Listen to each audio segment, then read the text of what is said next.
I'm here with Simone Douglas. She is the Publican of the Duke of Brunswick Hotel, which, as far as I'm concerned, the greatest Aussie pub so far on the journey.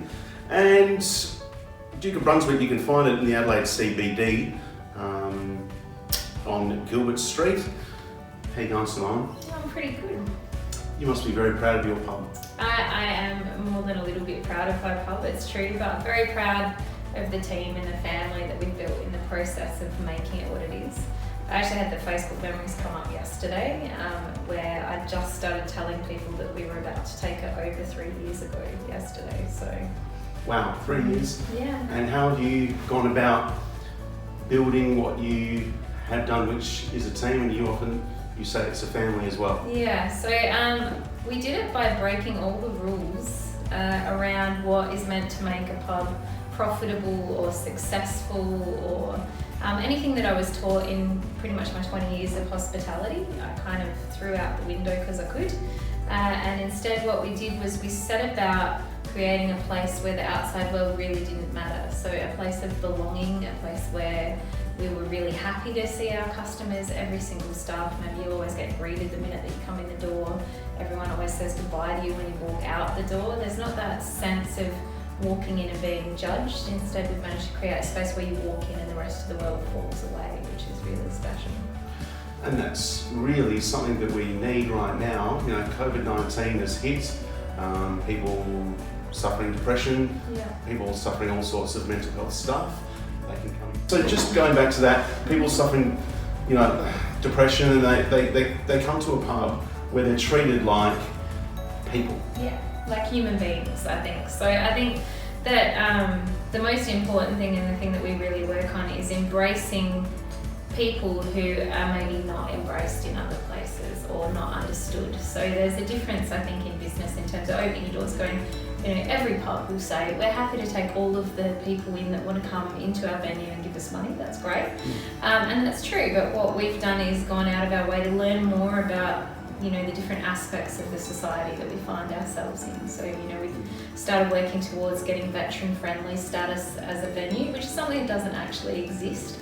But what that's involved is, having Heroes on the Home Front, Luke, who founded that charity, come in and run training for all of my staff members on veterans issues, post-traumatic stress disorder and assistance dog etiquette, so that it's not paying lip service, that we can actually support veterans who are part of our Duke of Brunswick family and regularly come in, so that they know that they're in a place where they're not judged, they're not stared at.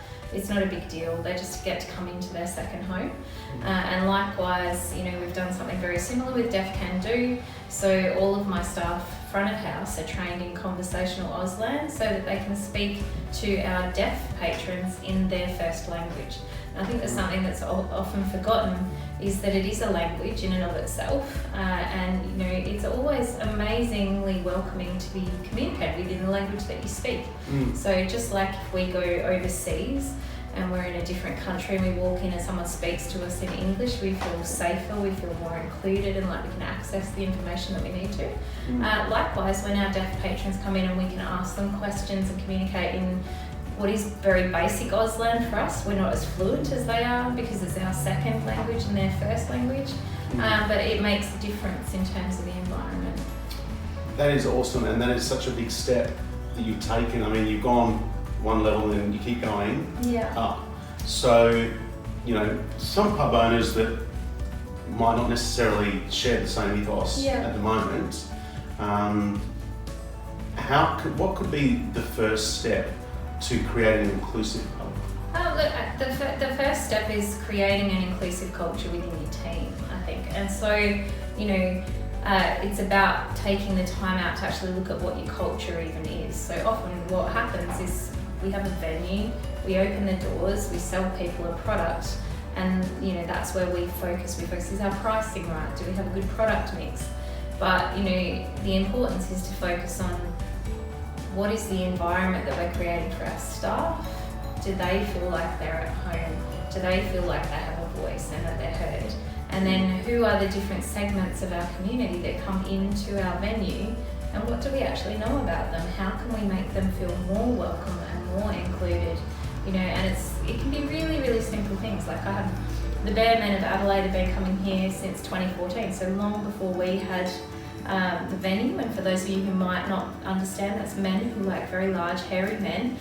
I think I've got that vernacular right. But when we first took over the pub, they were like, "Oh, well, can we still come here?" And I said, "Do you drink alcohol?" And they're like, "Well, yes." I said, "Are you going to pay me money, or do you want me to pay you money?" And they're like, "No, we're going to pay you money. Like, we'll buy drinks over the bar." I said, "Are there lots of you?"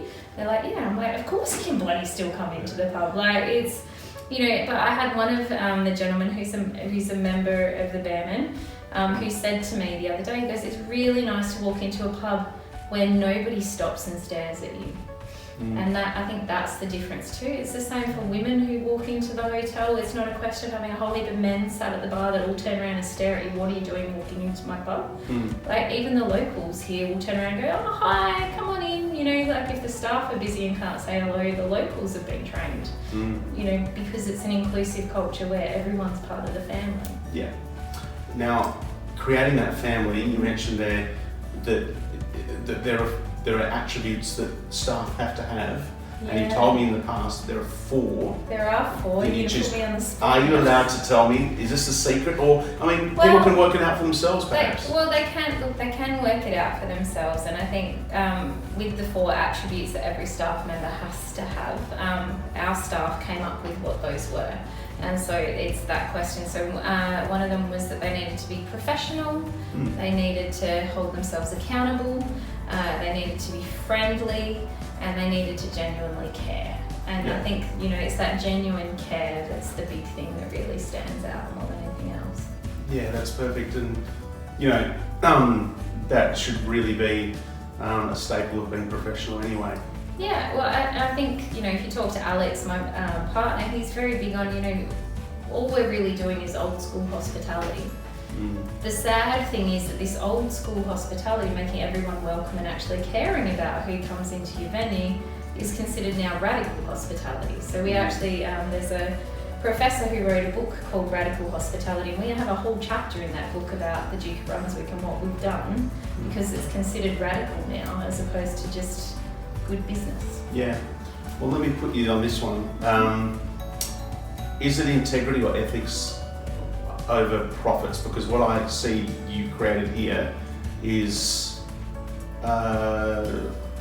you're a publican that's ethically driven.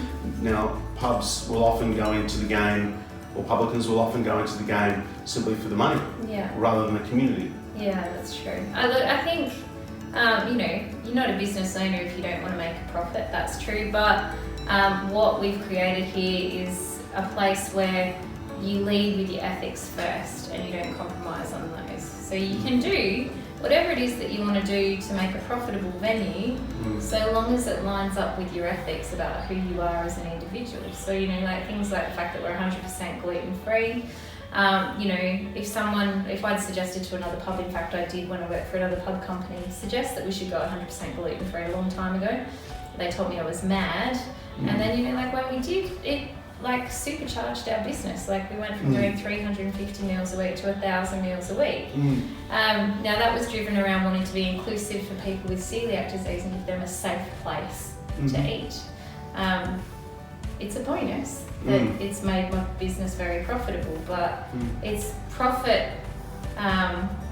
not profit by deliberate design, it's profit as a side effect of being a good human being. And I think that's a new way of doing business that more people are discovering, but it's still a bit foreign to a lot of people.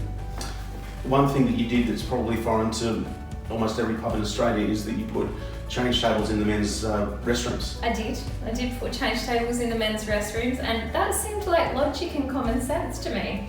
And it was fascinating. So we're getting more families coming in because we'd gone gluten free. So we went, well, we need to put change tables in the toilets. We have babies now and things.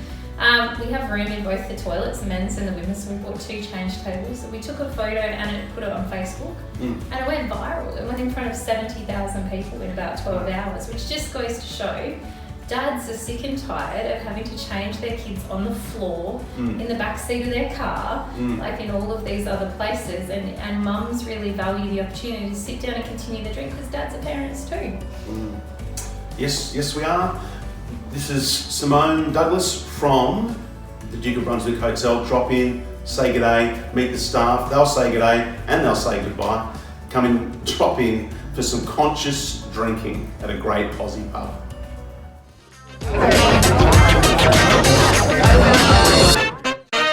I want to be clear and that is okay. We've just got some accidents off camera. Yeah. It's all going to be okay. He's still alive. Do you want a hand to get back up though? It's all right. There he goes. We're just going to keep rolling because that's what we do. So long as you're in one piece though. Yeah. He's alive. Should we restart? No, we won't That's okay, restart. you'll be able to cut it. Yeah, we're going to cut it all off. Yeah. So just going back to that,